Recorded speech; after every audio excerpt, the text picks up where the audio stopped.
l'engagement, la rage de comprendre, la rage de donner sens permet effectivement de déclencher un processus de résilience qui sert de modèle à beaucoup de gens blessés. Pendant la Seconde Guerre mondiale, j'ai perdu toute ma famille, j'ai été arrêté, emprisonné, j'avais l'âge de 6 ans et demi et j'avais clairement compris qu'on voulait me tuer.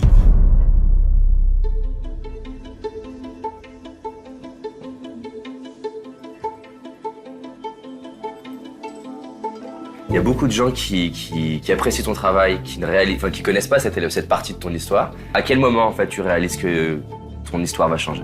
Ou bien on se soumet, et dans ce cas-là, on est vaincu, on est blessé, on souffre, ou bien on se rebelle et on cherche en soi et autour de soi qu'est-ce qui pourra nous aider à reprendre un bon développement. Chaque fois que j'avais un succès, je perdais des amis ou je provoquais des hostilités. Enchanté Boris. Bonjour, enchanté. Alors bon, on va se focaliser ensemble sur la résilience vu que c'est un sujet qui passionne beaucoup mon audience et qui me passionne. Et peut-être pour qu'on s'aligne dans plusieurs interviews que tu dis justement que des fois la résilience, il y a des visions différentes de ce que c'est. C'est quoi pour toi la résilience? La résilience, c'est une définition bébête. On a un traumatisme. L'agression sexuelle, l'abandon, la guerre, la précarité sociale. Qu'est-ce qu'on fait? Ou bien on se soumet, et dans ce cas-là, on est vaincu, on est blessé, on souffre, ou bien on se rebelle et on cherche en soi et autour de soi qu'est-ce qui pourra nous aider à reprendre un bon développement. C'est pas le développement puisque on a été blessé, c'est un développement, mais bon quand même, ça veut pas dire qu'on oublie, mais ça veut dire qu'on fait quelque chose de sa blessure et on se remet à vivre. C'est quand même une définition logique et bébête. J'ai demandé à mon audience quelles questions ils avaient pour toi, et il y a un truc qui est ressorti énormément. Donc peut-être que tu es habitué à cette question. Je vais te lire un des commentaires, mais qui illustre en fait beaucoup de personnes. Donc, avec mes 2 grands frères, nous avons perdu notre père à la suite d'une tumeur au cerveau à l'âge de 41 ans. Malgré une éducation et enfance similaire entre nous 3, nous n'avons pas eu la même résilience face à cet événement. J'avais pour ma part 5 ans et mes frères 12 et 15 ans. Et la question c'est, donc ça me questionne sur comment fonctionne la résilience et pourquoi nous ne sommes pas tous égaux. Pourquoi moi et pourquoi pas lui? C'est une très très bonne question, très stimulante parce que c'est exactement comme ça qu'il faut poser la question. 3 enfants, face à un même événement, 3 réactions différentes. D'abord parce qu'ils n'ont pas le même âge, parce qu'ils n'ont pas eu les mêmes parents. L'aîné n'a pas eu le même parent que le cadet. Ouais, parce qu'ils sont pas le même entre quand il avait 12 ans et 5 ans. Quand le cadet arrive au monde, ses parents sont plus âgés et dans la niche sensorielle qui entoure l'enfant, il y a déjà 2 aînés. Donc le développement n'est pas du tout le même. Donc ces enfants-là, avant le trauma, la tumeur du cerveau, ont acquis des facteurs de protection différents ou des facteurs de vulnérabilité. Donc le même événement, la mort du père par une tumeur cérébrale, provoque des réactions forcément différentes selon les enfants. Et c'est la règle, même quand il n'y a pas de trauma, chaque enfant est sculpté différemment par son milieu, donc chaque enfant réagit différemment au même événement. Et du coup, là, sur la même question de manière plus large, qu'est-ce qui fait que... J'ai fait une interview avec Marc Simoncini, qui est le cofondateur de Mythique, et je lui demandais d'où est-ce que tu trouves cette énergie, cette motivation d'entreprendre. Et il me dit quelque chose du genre, tous les entrepreneurs que je connais, il y a eu un moment, un événement difficile et il a fait ce geste comme ça, il y a eu un truc qui a tapé fort et ça crée un moteur qui tourne dans le bide. J'essaie de le paraphraser. Et c'est de là que vient ma motivation et celle de beaucoup d'amis. Qu'est-ce qui fait qu'un Marc Simoncini, c'est cet événement difficile de son enfance crée un moteur, là où pour d'autres, vont pas réussir à le transformer? Eh bien voilà, c'est la définition de la résilience que je proposais tout à l'heure. Certains parmi nous ont acquis très tôt, dans l'enfance préverbale, des facteurs de protection, parce que la mère était disponible, parce que le père sécurisait la mère, parce que la première écologie d'un enfant était bien en place. Le malheur arrive. Ils utilisent les facteurs de protection qu'ils ont acquis au cours de leur enfance, et le geste, c'est ça frappe dans la main. Je souffre, je l'ai reçu, mais j'affronte, et je rebondis, et je développe un autre développement. Alors que ceux qui, très tôt, dans l'enfance préverbale, les premières années de la vie, les 2-3 premières années de la vie, ont acquis des facteurs de vulnérabilité. Mère malheureuse, père violent ou absent, enfin, ou guerre, ou précarité sociale, enfin les causes du malheur insidieux, on ne s'en rend pas forcément compte. Ces enfants ont acquis des facteurs de vulnérabilité. Quand le même coup arrive, ils ne peuvent pas rebondir parce qu'ils n'ont que des facteurs de vulnérabilité entre eux. Et ceux-là, ils sont cassés. Et là, il n'y a pas de résilience, ou la résilience est très difficile. Et cette résilience-là, pour eux, il faudra qu'il y ait des professionnels. Alors que le premier, le même événement, ils vont le surmonter parce qu'ils sont capables ils ont acquis les facteurs de protection. Donc il y a une très grande injustice psychologique face au trauma. Il y a des enfants ou des adultes qui rebondissent et qui affrontent le coup, on le reçoit, le coup, on l'a reçu, mais ils affrontent plus ou moins bien, alors que ceux qui ont été vulnérabilisés au cours des premières années de leur vie, ils n'ont pas l'équipement pour affronter. Donc eux, ils pourront déclencher un processus de résilience, mais plus tard, et il faudra travailler, alors que pour ceux qui ont acquis des facteurs de protection, ils vont presque jouir, éprouver du plaisir à affronter, à se bagarrer, à monter une entreprise. On sait maintenant, grâce à la neuroimagerie, que abandonner un enfant, l'isoler, c'est altérer son cerveau. C'est pas une vue de l'esprit. On a fait des scanners aux orphelins roumains, aux enfants abandonnés de Roumanie, leur cerveau est abîmé. Ça veut pas dire qu'on peut pas le réparer, mais il faudra travailler pour le réparer. Il est réparable, mais si on fait rien, on le réparera pas. On voit quoi sur le scanner ? On voit des atrophies localisées, on voit les atrophies des 2 lobes préfrontaux, qui sont le socle neurologique de l'anticipation, l'atrophie du système limbique, qui est le socle neurologique de la mémoire et des émotions. C'est des enfants qui ne peuvent pas contrôler leurs émotions. Ça veut dire qu'ils ont peu accès à cette partie du cerveau, ou qu'elle est peu développée ? Ça veut dire quoi du coup ? Le cerveau n'a pas été stimulé parce qu'ils ont été isolés. Okay. Personne n'a joué avec eux, personne ne leur a parlé, ou alors ils n'ont connu que la violence. Mais la pire des agressions, c'est le désir affectif, qui abîme le cerveau. C'est résiliable, et contrairement aux préjugés, la résilience neuronale, c'est la plus facile à déclencher. Mais il faut agir autour de l'enfant. Si on propose à l'enfant un substitut affectif, une mère, un éducateur, un professeur, un moniteur de sport, quelqu'un qui stimule l'affectivité de l'enfant, la résilience neuronale se déclenche très facilement. Mais dans ces enfants abandonnés, souvent on les laisse abandonner. Et là, la résilience devient difficile. Alors, dans cette manière de poser la question, on se rend compte que ce qui sécurise l'alentour d'un enfant, c'est la femme qui l'a porté. Si elle a été sécurisée, ça se passe, il n'y a pas de problème. Les mères disent, cet enfant, j'ai rien fait, il s'est développé tout seul. C'était un enfant facile. C'était un enfant facile parce qu'autour de lui, il avait tout ce qu'il fallait pour se développer. Alors que beaucoup d'enfants deviennent des enfants difficiles parce qu'ils n'ont pas autour d'eux ce qu'il faut pour se développer.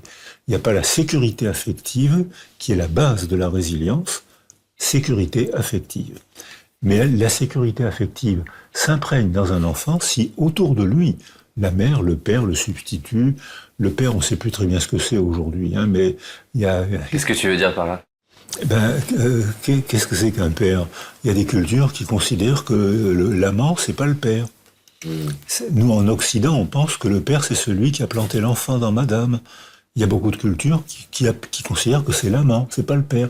Le père, c'est celui qui est désigné par la culture pour s'occuper de l'enfant. En Afrique, il y a beaucoup de cultures qui pensent que c'est le frère de la mère.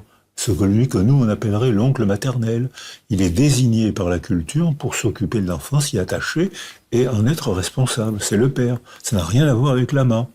Donc, il y a plein de formes familiales différentes. Mais dans notre culture, c'est en train de se mettre en place parce que maintenant, on voit qu'un enfant a eu un père qui n'est pas là. Il a un beau-père qui est là ou qui n'est pas là. Il a un deuxième beau-père. Et on voit que la notion de père en Occident est en train de se diluer. Donc ça veut dire que les enfants de notre culture n'ont pas les repères qu'ils avaient avant. Avant, il y avait un peu trop de pères. Il y avait le père napoléonien qui était le représentant de l'État dans la famille. Sauf que le père napoléonien, il travaillait 15 heures par jour à la mine ou à l'usine. Donc il n'était jamais dans sa famille. C'était les femmes qui géraient tout. Et le père était réduit au rôle de père fouettard. Alors qu'actuellement, les nouveaux pères veulent prendre une place affective. Et là, pour répondre à votre question, quand on a eu un problème dans son enfance, un problème probablement de difficulté affective, on pense, on croit, on désire offrir à notre enfant ce dont on a manqué. Et on en fait trop.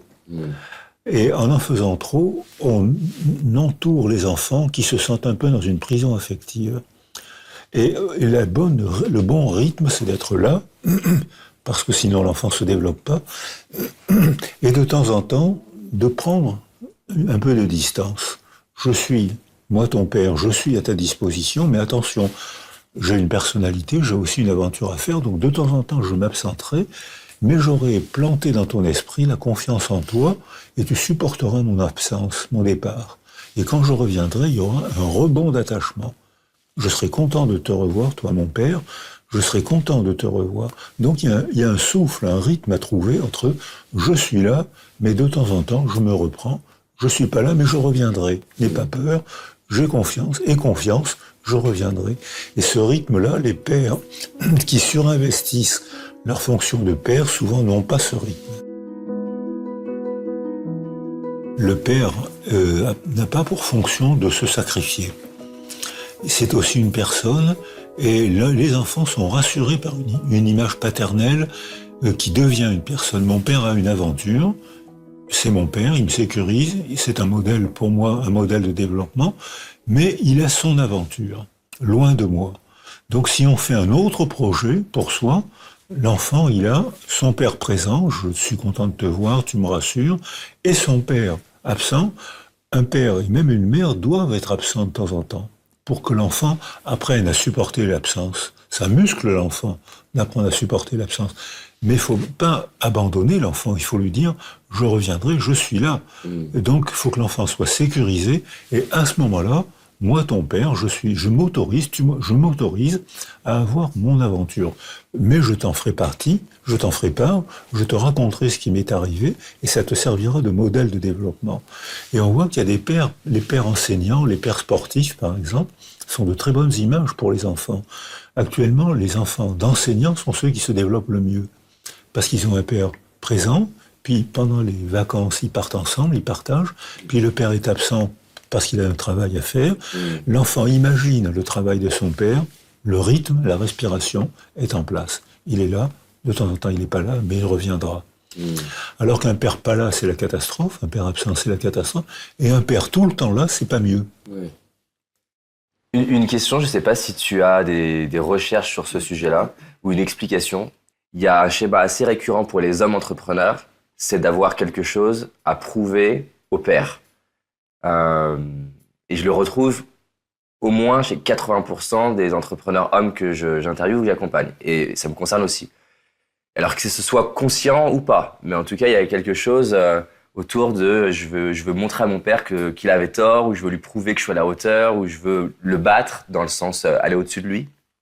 Comment tu expliques ça, et est-ce que c'est quelque chose que tu as observé? Oui, tout à fait. Et ça, c'est une bonne image identificatoire. J'ai quelque chose à prouver. Mon père pense que je suis mauvais à l'école, je veux lui prouver qu'il a tort. Mon père pense que je suis pas courageux, je veux lui prouver qu'il a tort. Et ça reste toute la vie. Mais c'est un bon stimulus. Par exemple, j'ai remis il y a pas longtemps une Légion d'honneur à un homme à Marseille. Il l'a pas demandé, et il a été surpris de le voir un jour dans le journal qu'on lui avait attribué la Légion d'honneur. Et cet homme de 60 ans, qui est une figure, un journaliste, un bon représentant, et il me dit « J'ai été étonné, j'ai aussitôt pensé mon père serait fier de moi ». Il a 60 ans. Et toute sa vie, il a fait sa vie, c'est pas très conscient, mais à l'occasion de cet événement, c'est devenu conscient, et ça l'a surpris. Ça alors, j'ai la Légion d'honneur, mon père serait fier de moi, je ne reviens pas d'avoir eu cette réaction. Et je crois que ça reste au fond de nous toute notre vie. Ça veut dire que on a une épreuve à surmonter, il faut qu'il y ait des épreuves à surmonter, mais l'épreuve, c'est pas le trauma. Dans l'épreuve, on reste soi-même, on fait des efforts, et on donne sens à nos efforts. Je veux prouver à mon père, même s'il est mort, je veux lui prouver. Le père de ce journaliste était mort. Mais il voulait, dans son imaginaire. voilà, il voulait quand même continuer, c'était inscrit dans sa mémoire, hein. Ça, je veux lui prouver que, tu te rends compte, j'ai la Légion d'honneur.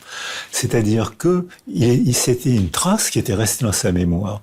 Et ça veut dire que face aux inévitables épreuves de la vie, il y a des gens qui réagissent en affrontant. Et ça, c'est un facteur précieux de résilience.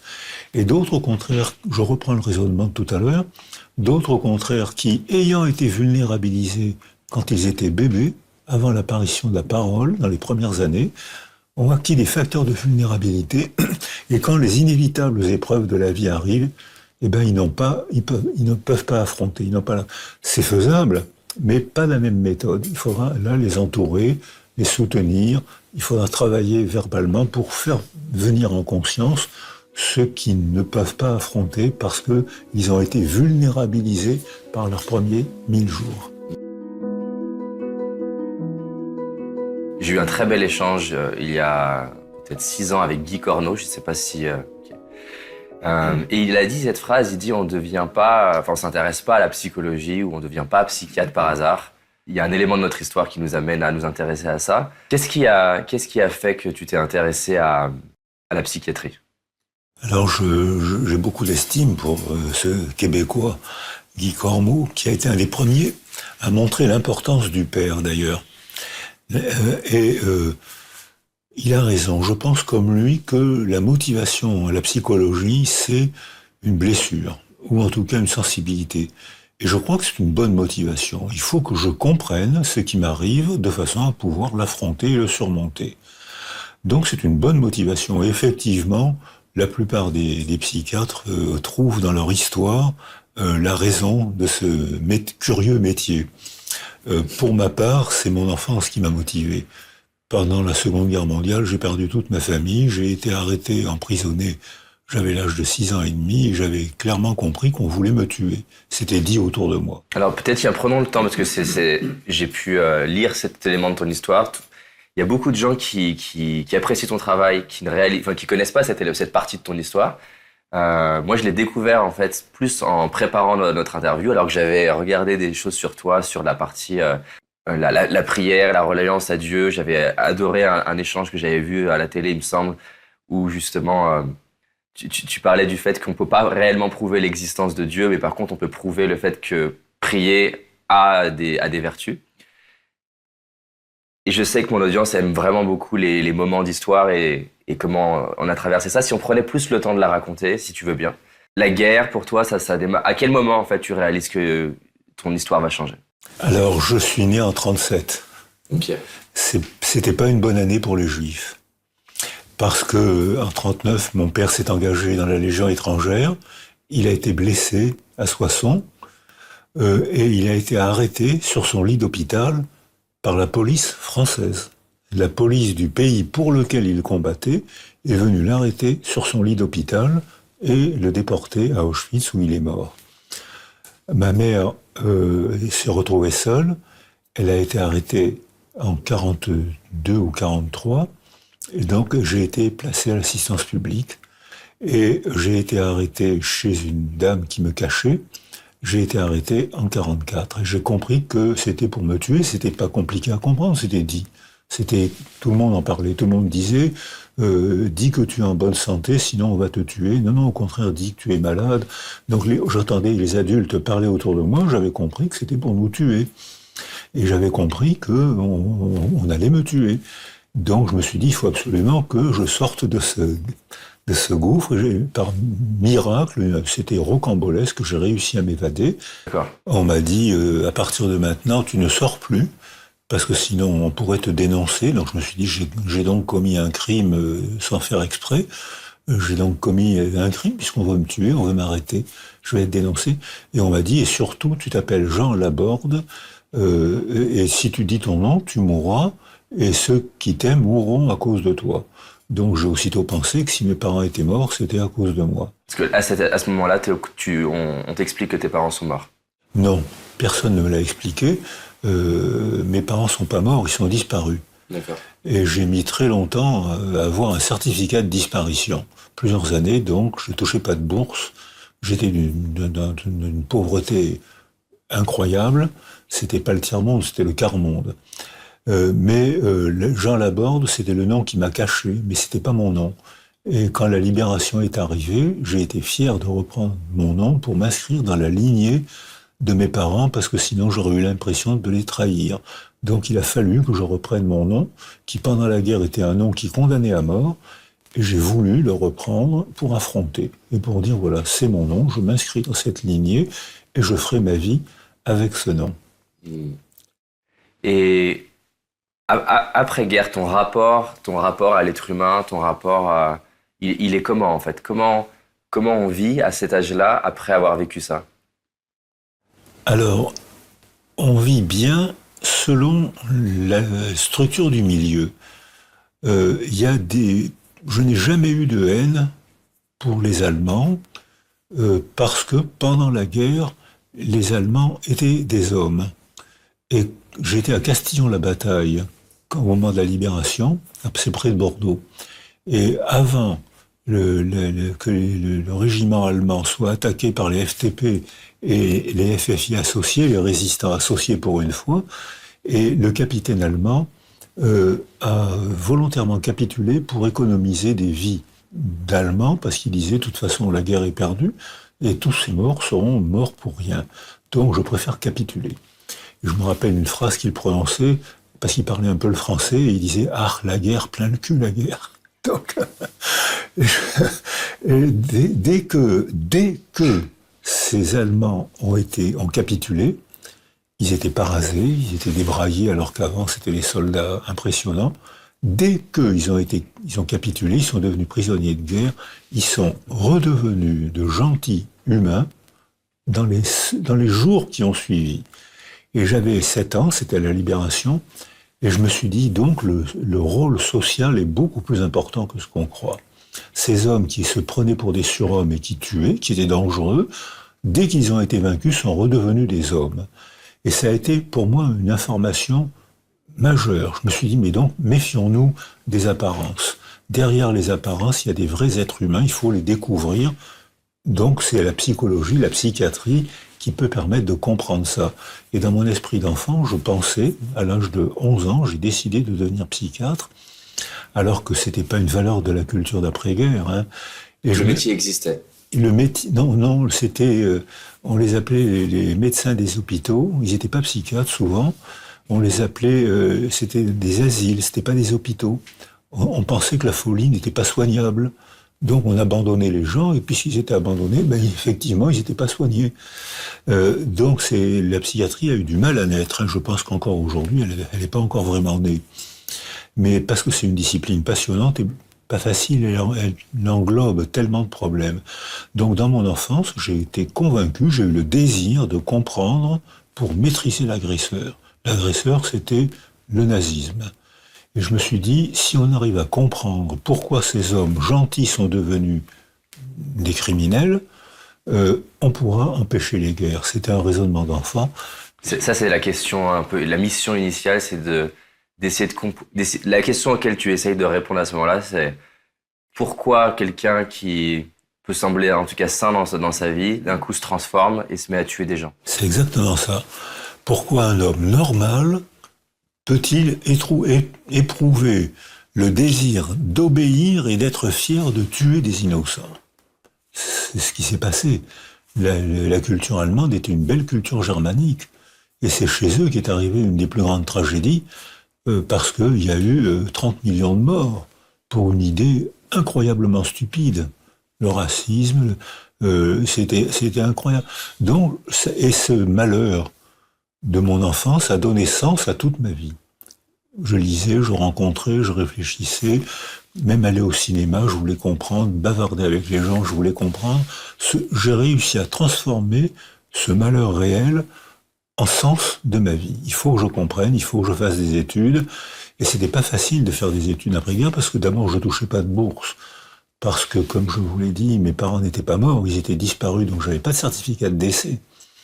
Donc il a fallu que je travaille en même temps, et ça n'a pas été facile.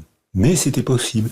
Et je crois que comme votre ami l'entrepreneur qui se tapent dans la main pour signifier qu'il faut affronter, eh bien, je pense que ça m'a donné un courage parfois excessif, un courage un peu morbide. Si j'avais été équilibré, j'aurais été moins courageux. Par exemple. Ben, je travaillais tout le temps, la nuit, le jour, le dimanche, je faisais mes études. Le matin, j'étais laveur de carreaux. De 5 heures à 8 heures, je lavais les carreaux, puis ensuite j'allais à la fac. Le soir, je donnais des cours de secourisme. Le dimanche, je vendais des pantalons sur le marché aux puces d'Argenteuil. Donc je travaillais énormément.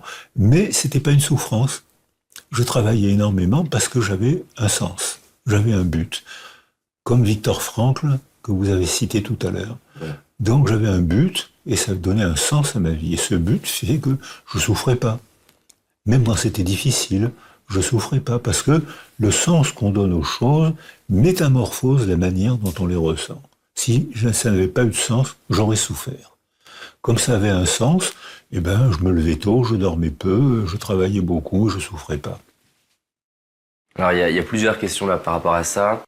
Est-ce que cette manière de travailler, c'est lié au trauma, ou est-ce que c'est lié au fait d'avoir un sens qui est si profond que je vois pas l'heure passer, je vois pas le temps passer, j'ai juste envie d'aller résoudre cette question, je veux comprendre? Il n'y a pas qu'une cause. Je pense que si j'ai eu ce courage morbide, c'est probablement parce que ma mère m'avait offert, imprégné dans ma mémoire, une base de sécurité. Donc elle m'a donné confiance en moi, même dans des situations affolantes, on va me tuer. Il faut que je m'évade, et j'étais convaincu d'y arriver. Et j'y suis arrivé. Donc, mais c'est probablement à ma mère que je le dois. Je ne sais pas comment elle a fait, alors que son mari était engagé dans l'armée française, donc elle était seule, sans famille, et je ne sais pas comment elle a fait pour me donner cette confiance. Quand le malheur est arrivé, ça m'a permis, j'ai été aidé, j'avais 6 ans et demi, j'ai rencontré des adultes, beaucoup les justes, qui m'ont protégé, une infirmière, quand je me suis évadé, qui m'a fait signe de plonger sous le corps d'une dame mourante, que j'ai retrouvée. Attends, raconte-nous l'évasion qu'on y soit. J'ai été arrêté la nuit par la Gestapo française, et ils étaient, dans ma mémoire, ils étaient 3 ou 4, et ce qui me paraissait ridicule, c'est qu'ils avaient un chapeau, un revolver à la main, une torche et des lunettes noires la nuit. Et ça paraissait complètement absurde. J'avais même pas peur, tellement c'était ridicule. Et je me disais, mais pourquoi est-ce qu'ils arrêtent un enfant? J'avais 6 ans et demi. Et pourquoi est-ce qu'ils arrêtent avec des revolvers à la main? J'ai 6 ans et demi, je suis pas très dangereux. J'ai compris longtemps après qu'ils mettaient des lunettes noires pour ne pas être reconnus par les voisins, parce que c'était les Français qui venaient arrêter un enfant. J'étais pas le seul, hein. C'est en France où les Juifs ont été le moins persécutés, grâce au renversement de la culture française qui a protégé la plupart des Juifs. Hein. Il n'y en a eu que 1 sur 3 qui a été tué. Et il n'y a eu que 11 500 enfants qui ont été tués, alors que dans d'autres pays, c'était 90-95%. En Hongrie, en Roumanie, alors que l'armée allemande était déjà en déroute, ils continuaient à tuer les Juifs. Donc ça veut dire que j'ai réussi, je me suis caché sous le plafond, et quand je suis sorti, quand j'ai entendu le silence, je me suis laissé tomber, et je suis sorti, j'aurais pas été loin.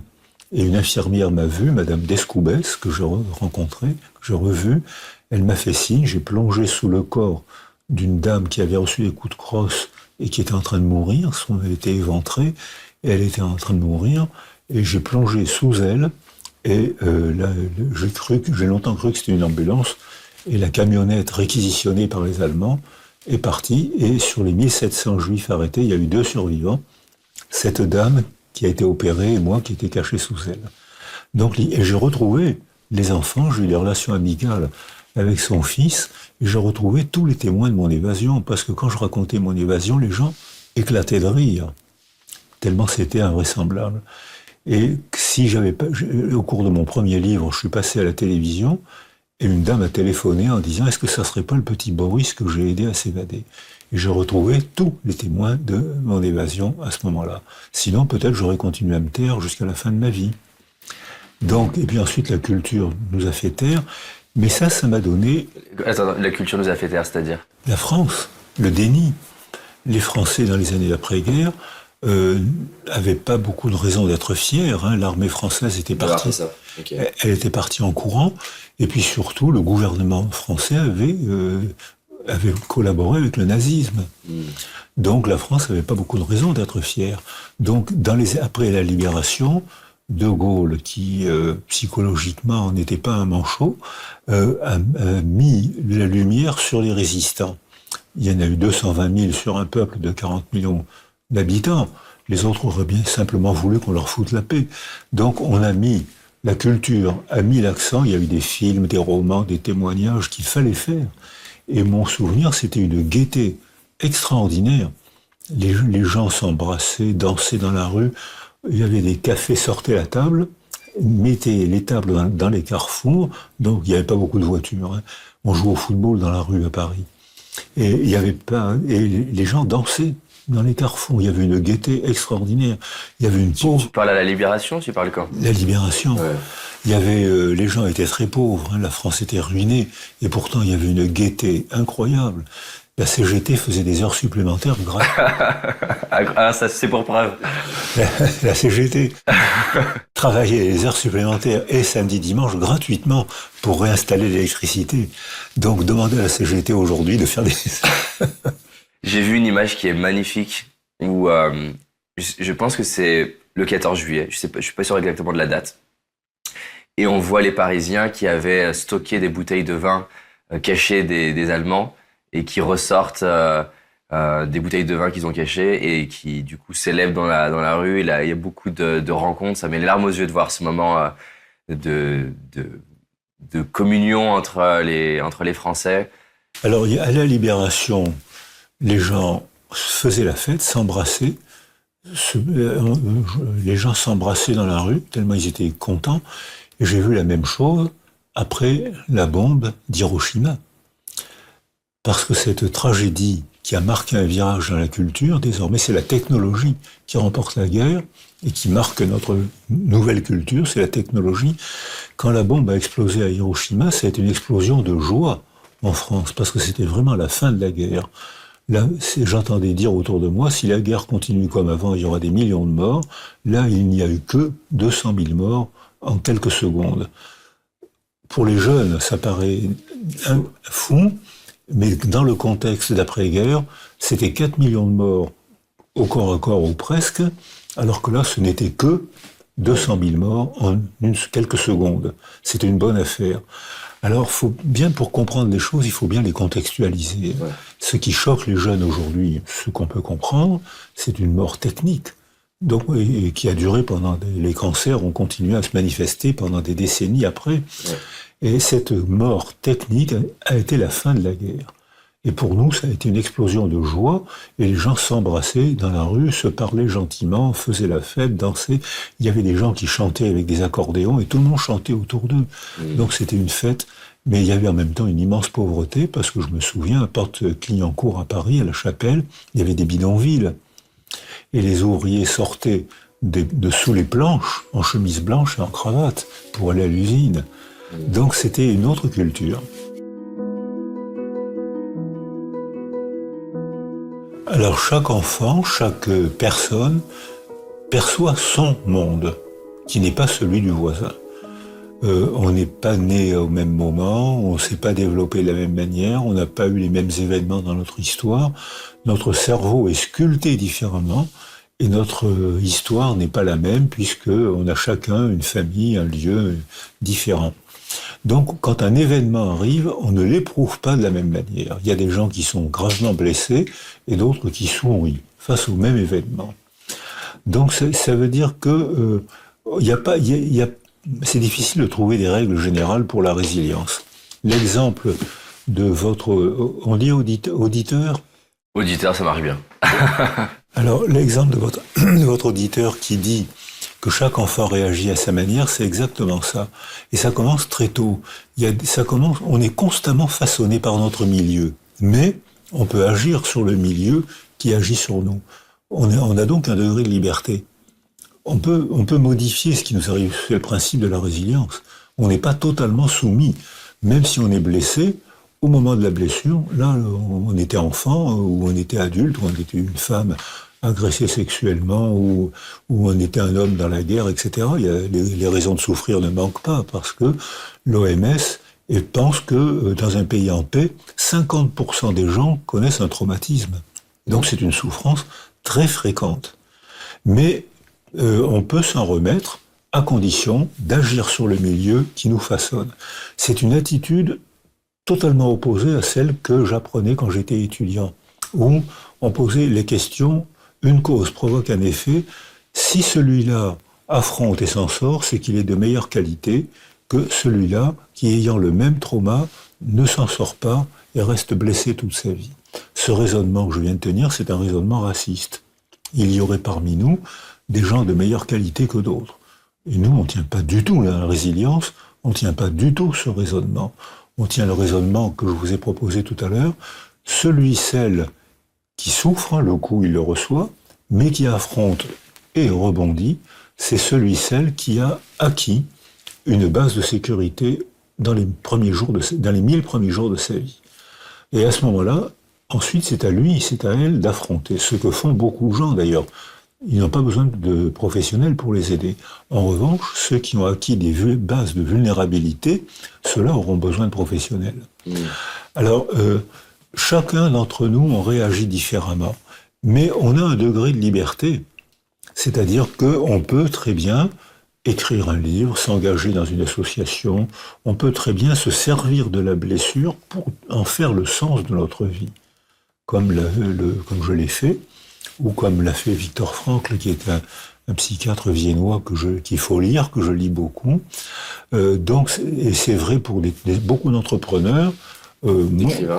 Alors, on a fait des études populationnelles sur les enfants abandonnés après la guerre de 40. Il y en avait 250 000 en France, c'est-à-dire presque autant qu'aujourd'hui. Aujourd'hui, il y a 300 000 enfants à l'aide sociale à l'enfance, alors que dans les années après-guerre, il y avait 250 000 orphelins, plus des millions d'enfants d'une immense pauvreté, dont ils ne souffraient pas, et pourtant qui avaient des parents très pauvres. Et la différence, c'est que beaucoup de ces enfants ont décidé de ne pas faire d'études, parce que c'était une forme d'équilibre. Je suis seul, il faut que j'apprenne vite un métier pour devenir autonome. Ils ont donc fait des CAP, et ils ont appris un métier. Et on constate qu'aujourd'hui, dans cette population, il y a moins de chômeurs que dans la population générale. Parce que c'est des métiers où on cherche des employés, on offre des emplois. Et on constate que dans ces gens, pas de cette population, il y a des réussites entrepreneuriales stupéfiantes. Quelques-uns ont fait des réussites stupéfiantes parce qu'ils avaient la rage de prouver, ils avaient la rage de comprendre, ce qui a été mon cas, la rage de prouver ce qui était le cas de beaucoup d'entrepreneurs, ou de beaucoup d'enfants aussi. Je vais prouver à mon père que je ne suis pas aussi minable que ce qu'il a cru. Donc, alors qu'un père brillant peut être écrasant. C'est le cas j'ai fait des interviews de pas mal d'enfants, de personnes assez illustres, et qui du coup ont du mal à trouver leur place, à s'exprimer, quand tout le monde leur parle de leur père ou de leur mère. Permanence. Absolument. Et ça m'est arrivé aussi de rencontrer des gens dont les pères, parfois les mères, mais souvent les pères étaient célèbres, et la célébrité du père était écrasante pour les enfants. Mais il y a une femme que j'aime beaucoup, Barbara la chanteuse, et qui dit chacun de mes succès a été un divorce en amitié. Parce que chaque fois qu'on a un succès, on perd ses amis. Et là, il y a un phénomène culturel qui empêche la résilience. Quand j'étais enfant, quand j'ai dit que je voulais faire des études parce qu'il fallait que je comprenne, j'ai perdu tous mes copains. C'était dans la banlieue d'Argenteuil, à Sannois. Tous mes copains allaient à l'usine dès que l'âge légal était possible. Et je me rappelle la première fois que j'ai dit que je voulais passer mon bac pour faire des études de médecine, j'ai perdu tous mes copains. Parce que mes copains me disaient, il n'y a que les filles et les PD qui font des études. Alors... Et ça, tu l'as vécu comment ? Moi, j'ai perdu mes copains, j'aurais bien voulu rester copain avec eux. Mais je dis, tant pis, je perdrai mes copains. Ça m'est arrivé très souvent au cours de ma vie.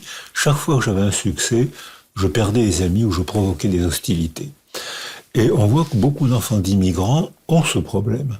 Certains parents d'immigrants sont d'un courage, les pères de migrants travaillent follement pour que leur fils, leur fille puissent faire des études. Ces hommes sont d'un courage admirable, mais beaucoup de parents migrants sont humiliés par la réussite de leur fils ou de leur fille. Donc il est nécessaire de montrer que s'épanouir, c'est pas écraser. On peut très bien chercher à comprendre, chercher à réussir socialement, sans écraser, sans dominer ceux qui ne réussissent pas socialement. Mais là, il y a certainement un travail culturel à faire, et là, c'est la fonction des écrivains, c'est la fonction des cinéastes, de mettre en scène des histoires qui vont servir de modèle de réflexion. Celle qui dit je n'ose pas dire à mes parents, j'ai entendu ça quand j'étais praticien, je n'ose pas dire à mes parents que j'ai été reçu dans une grande école de commerce, ça les humilierait. Donc là, il faut expliquer aux parents que la réussite du fils dans une grande école de commerce n'est pas une humiliation pour les parents, au contraire, ça devrait être une fierté. Là, il y a une défaillance culturelle. Le gosse, il a fait ce qu'il fallait, il a travaillé, il n'a rien volé. Il a été reçu, il n'a rien volé. C'est aux parents qu'il faut expliquer, attention, sa réussite, c'est à vous qu'il la doit. Peut-être que c'est vous, madame, qui avez donné à votre fils sa confiance en lui, qui lui a permis de tenter l'aventure. C'est peut-être vous, monsieur, qui, je l'ai entendu ça, quand j'étais au Pérou. Un Indien, les hommes dorment par terre. Les Indiens sont souvent dans le bâtiment, ils dorment par terre parce qu'ils ne peuvent pas rentrer chez eux. Après, le travail, c'est trop loin. Donc, ils dorment par terre, ils mangent comme ils peuvent, ils se lavent comme ils peuvent. Et cet homme avait réussi à faire un contrat avec le lycée français de Lima. Il réparait les robinets, il bricolait pour entretenir la maison, pour payer les études de sa fille, et qui me servait d'interprète. Et j'avais une gamine, une indienne, qui parlait un français impeccable, parce que son père avait dormi par terre et travaillait 15 heures par jour pour qu'elle puisse faire des études. Chapeau, monsieur l'Indien, chapeau. Donc c'est ça qu'il faut expliquer aux familles. La réussite du fils ou de la fille n'est pas une humiliation pour vous. Certains sont fiers de la réussite, d'autres sont d'une trahis, d'autres sont honteux de la réussite de leur enfant. Alors le viol a toujours existé et il a été condamné différemment selon les cultures. Parce que dans une culture de la domination, il ne faut pas oublier que l'espèce humaine, sur le plan physique, elle n'est pas terrible. Hein. On n'est pas des animaux terribles. Hein. On est même fragile comparé aux autres animaux. Hein. On court moins vite qu'un chien, on vole moins bien qu'un oiseau, et sous l'eau... On voit moins bien, on entend moins bien que... Physiquement, on est probablement une espèce très vulnérable. Ouais. Or, on va être bientôt 8 milliards sur Terre et on modifie l'écologie de la planète par la technologie et par la parole. Le monde de l'artifice qui caractérise le monde humain. Or, on a réussi à ne pas mourir, on était mangé par des tigres. En Provence, il y avait des tigres à dents de sabre, on a retrouvé des squelettes, donc ils nous mangeaient. Ils ont failli faire disparaître l'espèce humaine. Et qu'est-ce qui fait qu'on n'a pas disparu ? La violence des hommes, qui a été valorisée pour tuer les animaux, pour tuer les ennemis. Les hommes ont été encouragés à la violence. Les garçons, il y a beaucoup de cultures qui ne faisaient que des cultures de guerre. Les garçons ne faisaient que la guerre, et les femmes faisaient les choses secondaires, la société, les enfants, l'art, etc. Or, ces rapports de domination, les féministes ne les supportent plus. Et elles ont bien raison. Parce que les hommes, la domination écrasait les femmes et les enfants, mais les hommes entre eux s'entretuaient. Et on a fait toutes les frontières sont le résultat de guerre. Si une religion domine dans un pays, c'est parce qu'elle a imposé sa religion. Si une langue domine en France, c'est parce qu'on a interdit aux Vendéens, aux Bretons et aux Basques de parler leur langue. Donc c'est par la force, c'est pas qu'on a écrasé les autres. Or maintenant, c'est une manière de vivre que les femmes et les hommes ne supportent plus. Mais c'est une autre manière de vivre, donc qui va se mettre en place. Et ça veut dire que aujourd'hui, c'est une autre éthos, une autre éthique, une autre hiérarchie des valeurs. Et la hiérarchie des valeurs aujourd'hui, c'est apprendre à vivre ensemble en découvrant le monde de l'autre. Le viol, c'était considéré comme quelque chose de pas grave pendant très longtemps. Si les cours d'amour ont été inventés en Provence, c'est parce que les femmes en avaient marre de se faire violer. À l'époque des Franques, on considérait que c'était pas grave de violer une femme. Ça c'est arrivé il n'y a pas longtemps, après la guerre, puisque vous m'avez invité à parler de la libération. Les femmes allemandes en 1945 ont été incroyablement violées. Les officiers russes donnaient l'ordre aux soldats de violer le plus de femmes possible, parce que le viol est une arme de guerre encore aujourd'hui au Congo, où j'ai eu l'occasion de travailler. Le viol détruit une famille et une civilisation plus sûrement que le fusil, parce que les hommes ont honte. Les femmes sont malheureuses, humiliées, et les enfants ont honte d'avoir vu leur mère violée, et le village explose. Le viol détruit. Donc les femmes allemandes ont été incroyablement violées, sur ordre, surtout les Russes. Les Français et les Américains violaient moins parce que l'état-major intervenait et punissait les violeurs. Mais ça se faisait quand même, mais moins. Et personne n'a protesté.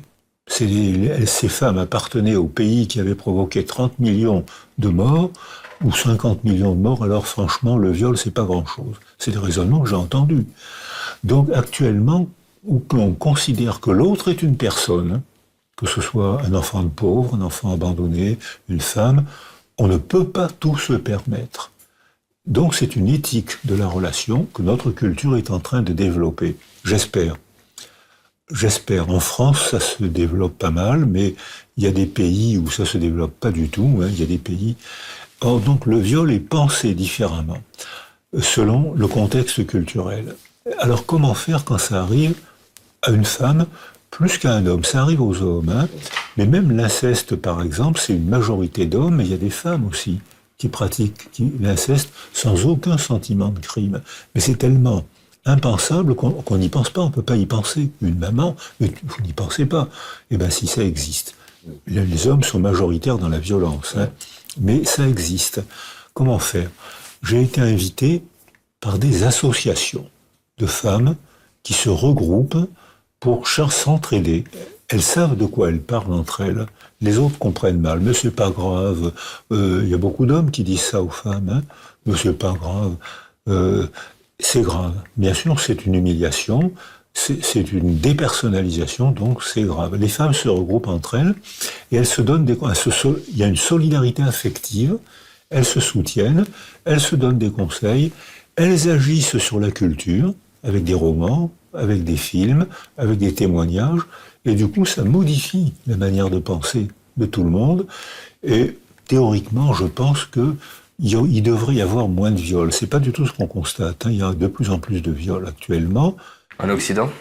En France, en Occident, en France. Okay. Et pourtant, la culture condamne, mais c'est pas ça qu'il faut faire. Il faut éduquer. Ça passe par l'éducation. Tu ne peux pas tout te permettre. Parce qu'à face de toi, il y a un code relationnel qui est proposé par la culture. Il faut apprendre à un petit garçon. Tu ne peux pas tout te permettre. Les rapports de force, c'est fini. Les rapports de violence, c'est fini. Tu as le droit d'exprimer ton désir, mais pas n'importe comment. Et toi, la fille, tu as le droit d'accepter ou de refuser, mais pas n'importe comment. Tu peux pas humilier. Alors les jeunes disent prendre un râteau. C'est une phrase que nous on prononçait pas. Mais bon, ça veut dire la même chose. Tu ne peux pas. Il faut que tu apprennes. Il y a un code relationnel. Un garçon. Comment donner un râteau?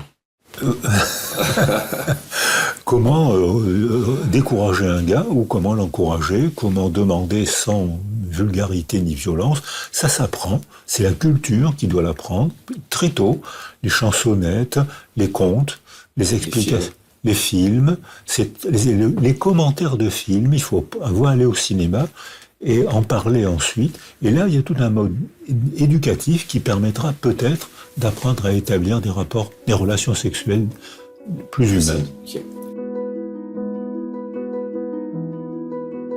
Hannah Arendt disait « Quand on réfléchit par soi-même, on acquiert une liberté intérieure. » Et c'est exactement ça. Et ça nous concerne pour notre culture d'aujourd'hui. on voit réapparaître des discours totalitaires. J'ai la vérité, j'ai le slogan. Et le slogan arrête la pensée. Or, Hannah Arendt disait, il faut que je doute, vous me dites ça, un tel me dit autre chose, je vais lire, je vais rencontrer, je vais vérifier, je vais juger. Donc j'ai gardé ma liberté intérieure. Et alors que dans le slogan, je me soumets ou je m'en vais. Je me soumets ou je me rebelle. C'est pour ça que le langage totalitaire est dictatorial, parce que, ou bien il soumet la majorité de la population avec l'armée, avec la police, avec le conformisme, qui est encore une arme plus efficace que l'armée et la police. Tout le monde répète en même temps la même chose sans juger. Alors ça, c'est l'aliénation. Et ça prend le pouvoir, parce que comme tout le monde dit en même temps la même chose, on vote. Et ça, il y a aujourd'hui sur la planète, il y a beaucoup de dictateurs qui ont été élus démocratiquement. Ouais. Parce que les gens répètent en même temps les mêmes slogans, ça arrête la pensée. Alors que si je juge, j'hésite, je doute et je juge. À ce moment-là, j'ai gardé ma liberté intérieure. Et je pense que dans notre éducation, au lieu de préparer les examens en bachotant, comme on dit, c'est-à-dire réciter des formules toutes faites qu'on ne comprend pas vraiment, il faut apprendre aux enfants à juger. Se tromper, douter, revenir. Je croyais que c'était comme ça, mais j'ai rencontré un tel qui m'a fait comprendre que c'était pas comme ça. Ce doute est une forme de liberté, mais il y a bien un moment où il faut décider quand même. C'est le jugement. Et quitte à revenir. Or, c'est ce qui se passe dans des fonctions démocratiques, qui sont coûteuses, parce que qui sont lentes, mais qui sont coûteuses, mais où chacun garde sa liberté. Donc je pense que là, il y a un énorme problème éducatif. Au lieu de faire bachoter les enfants, on ferait mieux de les emmener au cinéma ou au théâtre et de leur apprendre à juger et à parler de ce que les comédiens ont mis en scène. Les comédiens ont mis en scène les problèmes de la cité. Et c'est à nous, enfants, d'apprendre à dire ce qu'on pense, est-ce que c'est bien, c'est pas bien. Quand j'ai travaillé avec les enfants soldats au Congo, il y a beaucoup d'enfants soldats qui sont ou bien ils sont tués, et ceux qui ne sont pas tués sont psychologiquement massacrés. Et beaucoup d'enfants, j'ai eu des nouvelles il y a pas longtemps, beaucoup d'enfants s'en sortent par des éducateurs congolais que j'ai trouvés bluffants, admirables. Comment ils ont fait pour s'en sortir? Le sport, la danse, le jugement, la fierté. Et j'ai participé au jugement. Plutôt que de poser des questions aux enfants, je leur racontais une histoire de ce que j'avais vécu pendant la guerre de 40 ou pendant la guerre du Liban ou pendant la guerre d'Algérie. Et qu'est-ce que vous avez 10 ans, 12 ans, vous voyez, qu'est-ce que vous, de 10 ans, 12 ans, qu'est-ce que vous jugez, qu'est-ce que vous pensez? Et ces gosses qui avaient subi et parfois fait des choses terrifiantes, jugeaient. Et ils avaient un sentiment moral.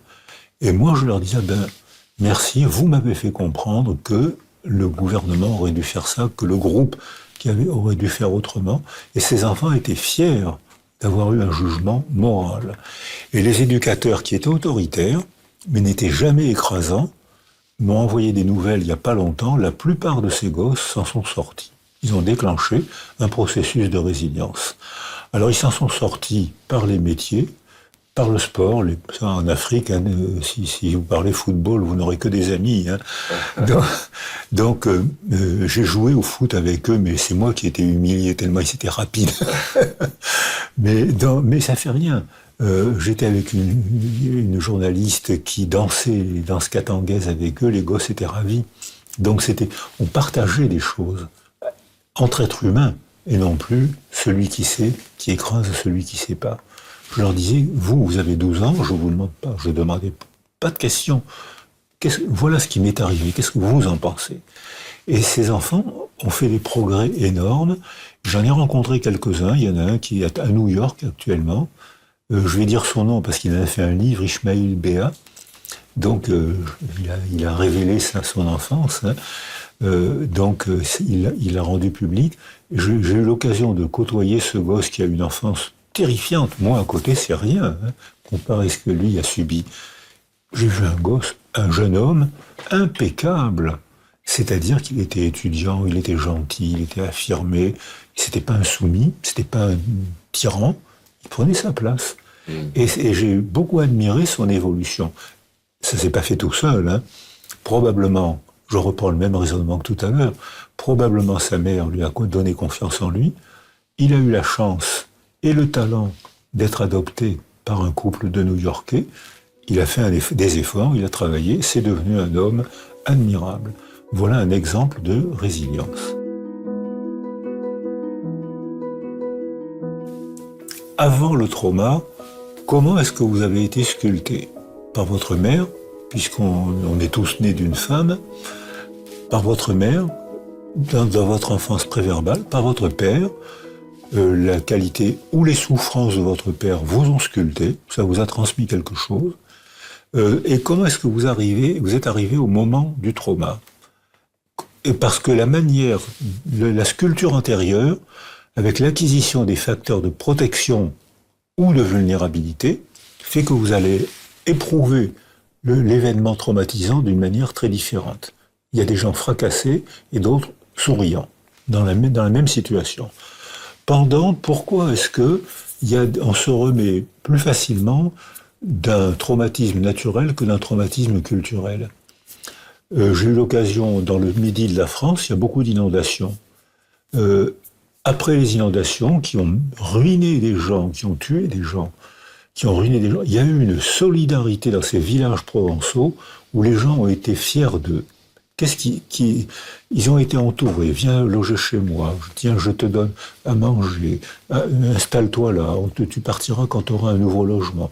Il y a eu une générosité, une gaieté, une estime de soi qui a été provoquée par la réaction face à l'inondation. Et ces gens, après l'inondation, sont restés solidaires. Le village était fier de lui. Après un viol, c'est pas possible. On est seul. Et notamment, j'ai entendu, il n'y a pas longtemps encore, quand une femme était violée, on lui disait, tu as dû le provoquer. C'est-à-dire que c'est la victime qui devenait coupable. Et j'ai entendu des femmes qui avaient été violées, qui avaient tellement intériorisé ce stéréotype culturel, que j'ai entendu les femmes violées me dire, sans le faire exprès, j'ai dû le provoquer. On appartient à une culture. On s'imprègne même des préjugés, on s'imprègne des stéréotypes d'une culture. Avant, facteur de protection, facteur de vulnérabilité. Pendant, solidarité que j'ai connue, j'ai été entouré par les justes. J'ai été sauvé par des justes. Solidarité, après, si je redémarre bien, qui me soutient et comment je vais donner sens à ce qui m'est arrivé? Qui me soutient? J'ai été soutenu par une famille d'accueil, qui était pauvre et en difficulté, mais j'ai été soutenu. J'ai pas été soutenu par l'État, puisque je touchais pas de bourse et j'ai dû travailler. J'ai touché une bourse 1 an avant de me présenter au concours de l'internat. Ça m'a aidé. Mais tout le reste, je l'avais fait en travaillant. J'étais laveur de carreaux. Et les laveurs de carreaux frottaient les parquets à ce moment-là. Et frotter les parquets à 5 heures du matin, c'est une épreuve physique très difficile. J'avais des cuisses magnifiques. Parce que muscler les footballeurs à côté de moi, c'était rien. Donc j'ai pas été soutenu. Mais j'ai donné sens. J'avais la rage de comprendre.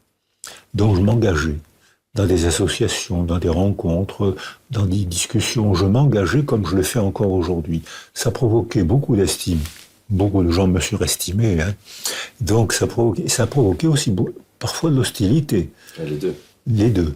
Et c'est ça, j'imagine, d'avoir aussi les deux. Si on a que des gens qui nous surestiment, c'est difficile de rester humble. Oui, oh ben ça... Non, mais... Là, c'est un autre sujet, on pourra en parler. Mais dès l'instant, Barbara, chacun de mes succès a été un divorce, une amitié. Quand on a un succès, on sert de modèle. Je pense par exemple à un gars qui s'appelle Groison, qui a eu les 4 membres coupés au cours d'une... Philippe. Oui, il a été amputé des 4 membres au cours d'un accident d'électricité. Ce gars est stupéfiant. Il est entouré, il est gentil, il est gai, il donne de sa personnalité, il court le monde, il sert de modèle à beaucoup d'Africains, notamment des petits Rwandais qui ont connu la même tragédie impensable. Ces gosses-là, sans ce gars, ces gosses-là diraient « je suis perdu ».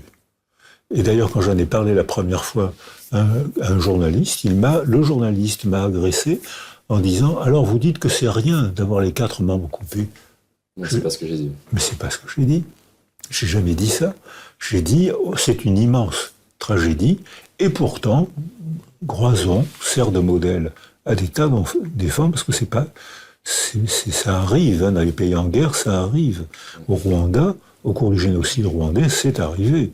Ces gosses-là, sans cette image de Groison, ces enfants étaient désespérés. Ayant l'image de Groison, ils ont des efforts à faire. Ils les font, ils savent au moins que leur effort a un sens. Ça vaut la peine, c'est bien dit ça. Ça vaut la peine, c'est une peine. Mais ça vaut la peine. Et beaucoup de ces enfants, ils vont pas récupérer leurs 4 membres, mais ils vont mieux vivre. Et ça, voilà comment l'engagement, la rage de comprendre, la rage de donner sens, permet effectivement de déclencher un processus de résilience qui sert de modèle à beaucoup de gens blessés. C'est une super fin. Super fin, merci de m'avoir donné la parole. Merci beaucoup Boris, c'était super.